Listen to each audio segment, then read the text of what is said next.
All right, my name is Angel. I'm from the Kent Bellows studio. No more vampire! This is she. She's just a whore, a five-letter word that holds so much weight while simultaneously deducing someone's value down to nothing more than four. Shit, she walks in fishnet leggings, wears a leather skirt, dark black eyeliner surrounds her eyes with smoke to match. Is this a result of psychological issues and electrocomplex Freudian philosophies come true in an experiment that takes on the form of crossed legs with cross-hatched skin? There are marks on her back, on her upper thighs, veiled and hidden by tiny leather skirts and tight lace shirts. The ones on her feet unseen, they're red pumps because she's been beaten. There are scars, there are bloods, there are cuts, there are lashes because if she's had a penny or even half for every time that she's been kicked or pushed or shoved or told that she was disgusting, manifested in the form of used lips or treated like a blow-up doll, a sex toy, a fleshlight, then she'd be the most affluent but still stared at with eyes that tell her how much self-respect she didn't have for herself and how much respect nobody had for her.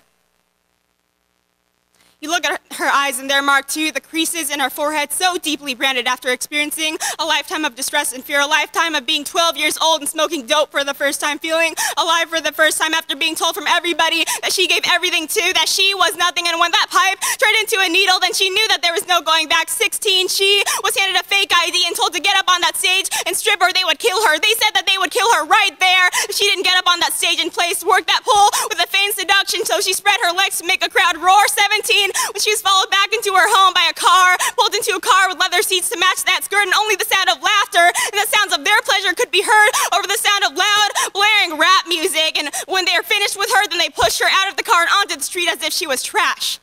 This seemed to happen again and again and again as she spent her life walking street corners, being led back to hotel rooms with unfamiliar men, the doors guarded by unfamiliar men, made to do very familiar tasks for the familiar dollar bill.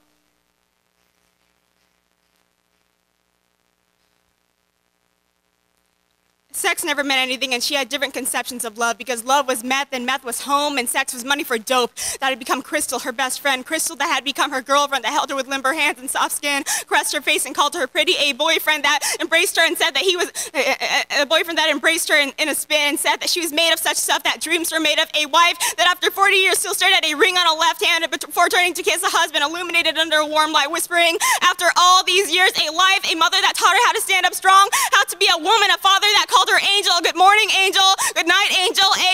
A sister that braided her hair and told her that she thinks that she would look gorgeous with her hair pulled back. A boyfriend, a brother that protected her and said that nobody messes with my sister. A guardian angel with a four-letter name that begins with the word M and ends with a needle in a vein. A demon, a blessing, and Satan herself. And her conclusion was one that was nothing new, but one that was always vague and always unseen, because to the world she was nothing but a dope fiend.